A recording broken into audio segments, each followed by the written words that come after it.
at different speeds or different ways, where I determined that, okay, these are the things that I wanted, or this is what I wanted to do, but I'm seeing that, okay, this is what God wants to do, and now I'm at this juncture where I have to make a decision. Yeah.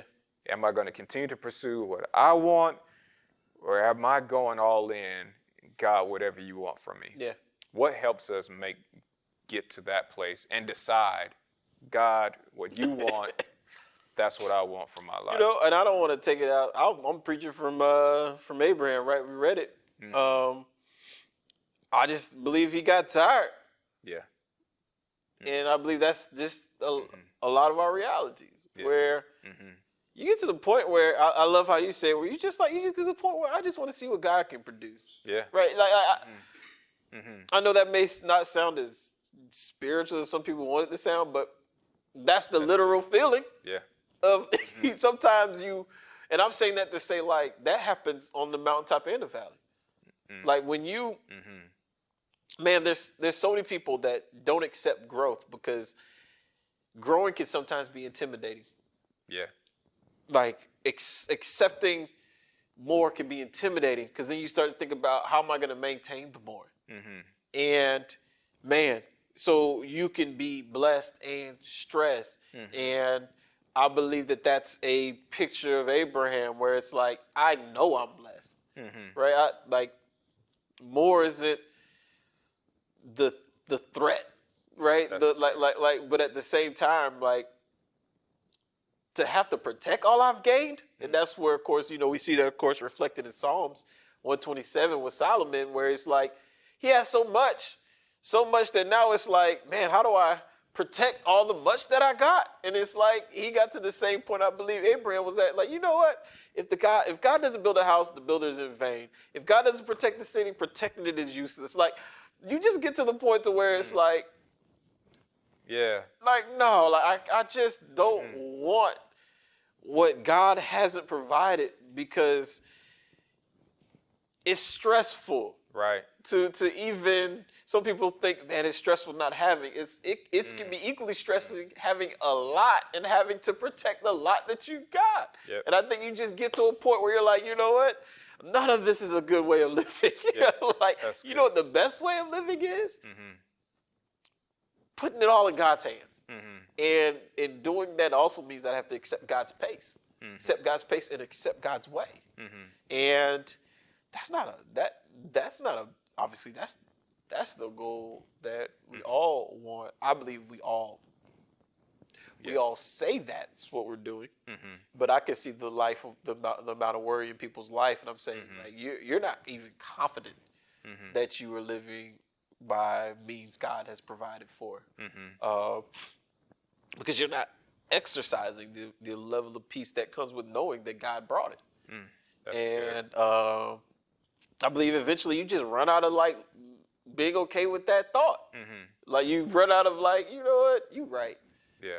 I'm not sure if God brought it, and the thought is just worrying me so much that, you know what, once and for all, I'm gonna go ahead and no, not gonna do this anymore. That's good. Yeah. In a moment of reflection, right? If we reflect over our history with God, or reflect over our lives, I could see Abraham, like, putting, okay, these are things that I know God did. Put them over here. These are things I'm not quite sure. And put it over here. And the difference, the separation is how it felt. Yeah. Like, I know how this felt. I mean, look at Abraham's history that's recorded in the Bible. Abraham comes out victorious over these kings. I mean, this is a shepherd. Like, not even that. He's like a nomad. Really, he wasn't even a shepherd. He's traveling. He's a nomad. He defeats these kings. Yeah. He knew. Yeah. I did not do that. That was not in my ability. That was God. That goes in the God basket. God did it. You know, as he continues on, making it out of Egypt, like, that was, God did that. I wasn't even smart enough. God did that. So as we reflect over our lives, I believe that there are things that we can clearly see that God did that. Like, I didn't even know what was happening. God did that. This thing over here, I'm not that sure. It doesn't have the same feeling. I'm just trying to pinpoint, like, I know that after that message on Sunday, we're all evaluating our life, our stuff. And so, and that, and I thank you that you said that, right? Because keeping the message in the pocket, right? We aren't, and we set this point, like, we're not talking about things that are difficult. No, we're not talking about things that That's good. may be challenging. Right. No, we are specifically talking about things that are causing worry. If it's not worrying you, why would you even worry if God brought it or not? That, you see what I'm saying? Now you're like, we're not talking about something that's just difficult. Right. We're talking about things. That's good. That's good. Okay, you go get us ahead of time, right? We're talking about things that cause you not to value yourself the way God values you. Like what, it's a big picture, and we're going to talk about it, but when a lot of people, oh man, when you hear a message about valuing yourself, right? The value you have to God, right? The key of that message starts with elevating. We start this week 1, your value of God. Yeah. Right? The more I value God, Right. and I start to think about, man, the creator of all things, the more I start to value God, and I realize that God created me, Right. the natural, like if it's like there's always like this string, right? I'm very visual. There's always like this string in between you and God. Here's the thing. If you have a low expectation, low self-esteem, and you want to raise your self-esteem, right? Some people might be like, well, man, just think about who you are and think about all this. Well, if you forget that there's a string in between you and God, because you're his creation, you won't realize that as I raise God up, That's good. I get raised up. Because the simple thought that keeps me connected to God is knowing that he created me. Why are you saying all this, Pastor Brian? Because when you start to see and start to value yourself, and we kind of touched about in that moment, that's that statement of, I'm too blessed to be stressed. What are we saying? We're saying, I'm too valuable. Yeah. I'm too valuable That's be stressed. We're saying, I mean way too much to God to ever be stressed. I'm saying this, we're getting ahead of ourselves a little bit, but this is the deeper dive, is when you say I'm too blessed to be stressed, you're saying I'm way too valuable. But you have to understand, to who? That's good. To God, which also covers anything that I would even worry about. Because why would I worry about provision if I understand how valuable I am to God? And all of this to say, right, the simple question you asked, and I had to go the long way around, the simple question you asked is, well, man, like, we're not talking about things that are hard. We're not talking about things that are difficult. We're talking about things that worry us, because as a believer, your worry is actually a sign of a low value of your worth to God. That's good. You worry because you don't see yourself as valuable enough to God. Yeah. Not because you don't have answers. Not because you need to know what to do. Not because That's good. you worry because you have not understood how much you mean to God. If I were to break that down simpler, it's almost like a child, right, that understands that they're valuable to their parent. There's things that child doesn't worry about because they understand their value to the parent. They understand it can only go so far. It can only get so bad. It only can get so ugly. I'm just one phone call away because that child understands their value to their parent. But that value has a cap. The cap is, how much do you think your parent is capable of doing? Right. Mm-hmm. That's good. And so that child will only worry to the limit that they believe their parent can get them out. Mm-hmm. Now, once they think my worry is above your limit to save me, they'll start worrying for real. Yeah. But they won't worry about stuff that they know is underneath the capacity of their parents to handle. Yeah. But what do they say? They're saying, I value my parents' ability to do, I'm valuing them. And that's where, okay, we're going to get there to the week. That's what I'm saying. You have to, worry is a result of not valuing God as enough. Yeah. Because you are tied to him. Yeah. And the more I see God is capable, Man. the more I naturally see me as capable. And as more I see that God is enough, the more I know that I am enough, right? And it happens so, I believe it happens the way God has designed it to happen. However, a lot of times it's not exactly taught that way. And so that's why I say, man, like, before we get to that bridge, right? We gotta cross that bridge, which is like what we did. We keep doing little notes on it. So it has been there where we talked about, man, we gotta value God. Right. We gotta value God. All this has been, we have to have faith in his faithfulness. We start off the message giving a picture of how Abraham had to see God, right? And I know if I were to say it plainly, right? If we came out week one, know why you worry? Because you don't see God as enough. People be like, that's a lie. Right. Yep. But then as we start to walk through Right. all the pieces, like, it's the same as a parent, right? No child is going to worry about anything they know their parents are capable of solving. That's right. That's They're good. just not going to do it. That's good. And they can be in trouble. Yeah. They can be in trouble and be like, I know my bailout. That's right. I'm going to let you do whatever you do long enough.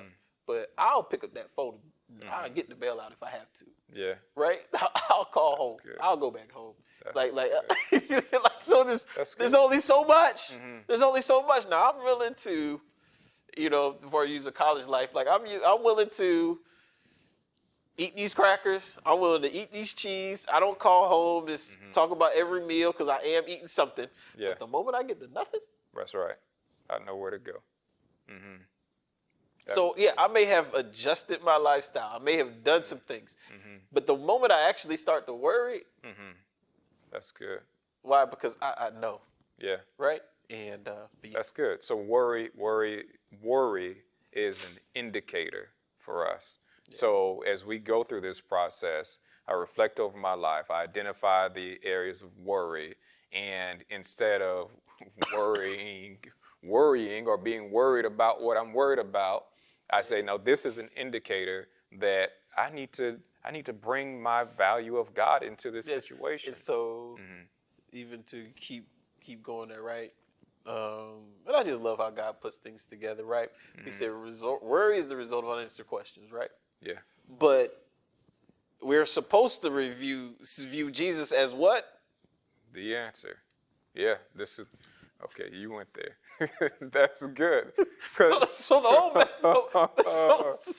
so we've been working on that, right? But people would say, no, they sing the songs. Yep. Jesus is the answer. However, they're worrying because they don't have answers. Yeah. But I thought you accepted and so that's what we have to work on. That we have to work on stuff we say, but we're not living. That's good. Right? And so this whole series is designed to say, I know you've been singing he's the answer, but you living as though he isn't. That's right.